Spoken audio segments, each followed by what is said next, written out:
चलिए दोस्तों, आज की इस वीडियो में हम पढ़ेंगे क्लास 9th का फिजिक्स में क्या पढ़ेंगे। चैप्टर का नाम है कार्य, ऊर्जा और शक्ति। कार्य, ऊर्जा और शक्ति। कार्य को अंग्रेजी में कहते हैं वर्क, ऊर्जा को अंग्रेजी में कहते हैं एनर्जी और शक्ति को अंग्रेजी में कहते हैं पावर। और इसी चैप्टर में आज हम पहले जानेंगे कार्य के बारे में। किसके बारे में? कार्य यानी वर्क क्या होता है। तो देखिए, भौतिकी में कार्य शब्द का विशेष अर्थ होता है, यानी भौतिकी में यदि हम कार्य कहें तो इसका विशेष अर्थ होता है। यह एक भौतिक राशि है जिसे विशेष मात्रक यानी यूनिटों में मापा जाता है। समझ में आ गया? जैसे हम लोगों ने बचपन में जो पढ़ाई करते थे, कोई भी चीज़ करते थे, घूमते थे, जो भी करते थे वो कार्य मानते थे ना, लेकिन वो रियल में नहीं। फिजिक्स के भाषा में कहे कार्य, तो देखिए भौतिकी में कार्य सब फिजिक्स के भाषा में यदि कहे तो कार्य से हमारा तात्पर्य यांत्रिक कार्य से यानी मैकेनिकल वर्क से होता है। किससे होता है? मैकेनिकल वर्क से होता है। यदि भौतिकी में यानी फिजिक्स में कार्य से हमारा तात्पर्य किसका तात्पर्य? यांत्रिक कार्य यानी मैकेनिकल वर्क से होता है। समझ में आ गया? अब यदि हम यांत्रिक कार्य के कहें तो यांत्रिक कार्य के कुछ उदाहरण देखिए, लिखा हुआ है।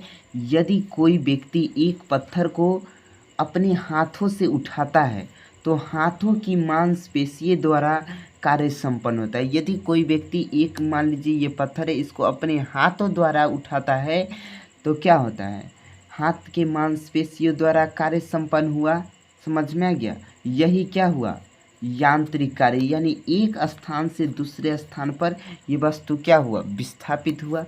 उसके बाद देखिए दूसरा नंबर में है रेल का इंजन। रेल के डिब्बे को खींचने में कार्य करता है। रेल का इंजन क्या करता है? रेलगाड़ी के जो डब्बा होता है उसको खींचने में कार्य करता है। ये भी क्या है? एक कार्य का उदाहरण है, यानी यांत्रिक कार्य के उदाहरण है। इसी तरह देखिए घर्षण बल के द्वारा गतिशील वस्तु को रोकने में भी कार्य संपन्न होता है। अगर कोई वस्तु गतिशील है तो घर्षण बल के द्वारा हम क्या कर सकते हैं? उसको रोक सकते हैं। और रोकने में जो किया गया, यानी रोकने में हम क्या करते हैं? कार्य करते हैं। समझ में आ गया? नोट में लिखा हुआ है, देखिए इस प्रकार हम पाते हैं कि यांत्रिक कार्य या सोझे बोले कार्य तभी संपन्न होता है जब किसी वस्तु पर बल लगे और वह वस्तु विस्थापित हो। अगर हम किसी भी वस्तु को कहें कि उसमें कार्य किए तो उसको कहने के लिए क्या करेंगे? इस प्रकार हम लिखा हुआ है यांत्रिक कार्य या कार्य तभी संपन्न होगा, कार्य तभी हो सकता है जब किसी वस्तु पर बल लगे और वह वस्तु विस्थापित हो। अगर कोई भी वस्तु पर बल लगता है तो वो जब तक विस्थापित नहीं होगा तब तक हम नहीं कह सकते कि हमने इस पर कार्य किया। समझ में आ गया? दूसरा नोट में देखिए लिखा हुआ है कार्य हमेशा किसी बल के द्वारा होता है, न कि किसी वस्तु के द्वारा। कार्य कोई भी करते हैं तो वो हमेशा किसी न किसी बल के द्वारा होता है, न कि कोई वस्तु के द्वारा। जैसे पेड़ से पत्ते गिरते हैं तो किस के कारण गिरते हैं? तो गुरुत्व बल के कारण गिरते हैं, न कि पत्ते के द्वारा गिर जाते हैं। समझ में आ गया? चलिए अब हम जानेंगे कि कार्य यानी वर्क का रियल परिभाषा हम क्या बोल सकते हैं। कहेंगे बल और बल की दिशा में तय की गई दूरी के गुणनफल को बल के द्वारा किया गया कार्य कहते हैं। मान लीजिए हम इस दिशा में बल लगाते हैं तो वस्तु इसी दिशा में विस्थापित होगा। तो बल और बल की दिशा में तय की गई दूरी के गुणनफल को हम क्या कहते हैं? कार्य कहते हैं, वर्क कहते हैं। समझ में आ गया? फिर से एक बार बतलाते हैं। मान लीजिए कि हम कोई भी वस्तु ये है, ये मान लीजिए पेन है और इसको हम इस दिशा में बल लगाएंगे तो बल और बल की दिशा में तय की गई दूरी के गुणनफल को हम क्या कहेंगे? वर्क कहेंगे, कार्य कहेंगे। समझ में आ गया? देखिए कार्य का फॉर्मूला होता है बल गुना बल की दिशा में तय की गई दूरी, यानी इसका वर्क का यानी कार्य का संकेत होता है W, बल का F कैपिटल F, और बल की दिशा में तय की गई दूरी को S से यानी स्मॉल s से सूचित करते हैं। तो W बराबर Fs हुआ, लिखा हुआ है W क्या है, कार्य है, F क्या है, बल है, और S क्या है, दूरी, या इसको बोलेंगे विस्थापन या दूरी का संकेत होता है S। समझ में आ गया। अब हम को अगर हमसे कोई पूछेगा कि बतलाइए कार्य बराबर क्या होता है, तो हम बतलाएंगे W बराबर Fs। समझ में आ गया। जहाँ W कार्य है, उसके बाद F बल है, S दूरी है। अब हमको कहेगा कि बतलाइए कि कार्य का मात्रक क्या होगा। तो देखिए, हम कार्य का मात्रक निकालने के लिए क्या करेंगे, इसी समीकरण में हम सभी का आधारी मात्रक रखेंगे। तो देखिए, बल है, कार्य का मात्रक लिखे, कार्य का मात्रक बराबर होगा बल का मात्रक गुना में बल की दिशा में तय की गई दूरी का मात्रक। तो यहाँ डायरेक्ट लिखिए दूरी का मात्रक। तो बल कार्य का मात्रक बराबर बल का मात्रक गुना में दूरी का मात्रक। हम जानते हैं कि बल का मात्रक होता है न्यूटन और दूरी का मात्रक होता है मीटर। तो कार्य का मात्रक क्या आ गया, न्यूटन मीटर आ गया। क्या आ गया, न्यूटन मीटर। हमको एक बात और पता है कि न्यूटन को हम क्या बोलते हैं, केजी मीटर प्रति सेकेंड स्क्वायर, गुना में मीटर है तो गुना में मीटर। ये प्रति में है, मतलब ये तो नीचा चला जाएगा। एक मतलब ये ऊपर में है, ये भी ऊपर में, तो मीटर को मीटर से गुना करते तो मीटर स्क्वायर हो जाएगा। तो देखिए लिखा हुआ है केजी मीटर स्क्वायर प्रति सेकेंड स्क्वायर। न्यूटन मीटर को या केजी मीटर स्क्वायर को जूल कहते हैं। क्या कहते हैं, जूल। तो अतः कार्य का SI मात्रक न्यूटन मीटर या केजी मीटर स्क्वायर प्रति सेकेंड स्क्वायर या जूल कह सकते हैं या होता है। समझ में आ गया। एक बात नोट में लिखा हुआ है, न्यूटन मीटर को ब्रिटेन के वैज्ञानिक जेम्स जूल के सम्मान में जूल भी कहते हैं।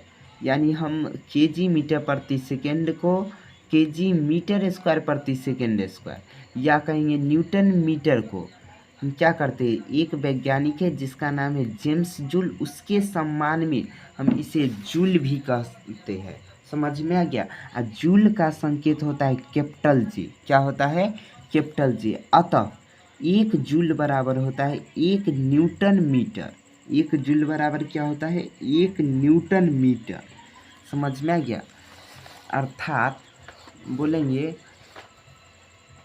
अर्थात एक जूल कार्य की वह मात्रा है जो एक न्यूटन के बल द्वारा किसी वस्तु को बल की दिशा में 1 मीटर की दूरी चलने से किया गया। यानी एक जूल कार्य की वह मात्रा है जो 1 न्यूटन के बल द्वारा किसी वस्तु की दिशा में 1 मीटर की दूरी चलने से किया गया।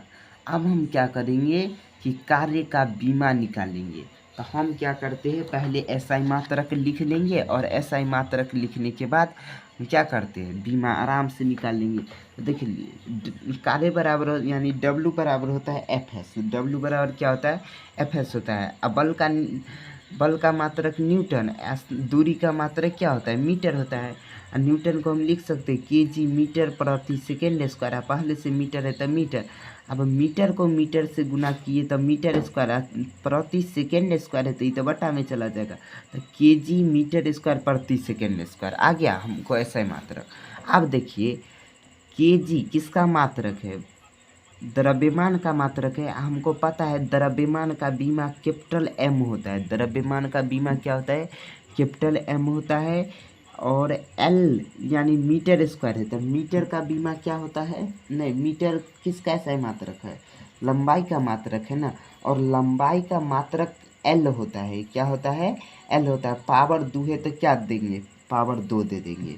और प्रति सेकेंड है, तो पहले हम जानते हैं सेकेंड किसका मात्रक होता है, समय का, यानी टाइम का। समय का न होता है, और समय का मात्रक जब सेकेंड होता है तो हमको ये भी पता है कि समय का बीमा T होता है। क्या होता है, T।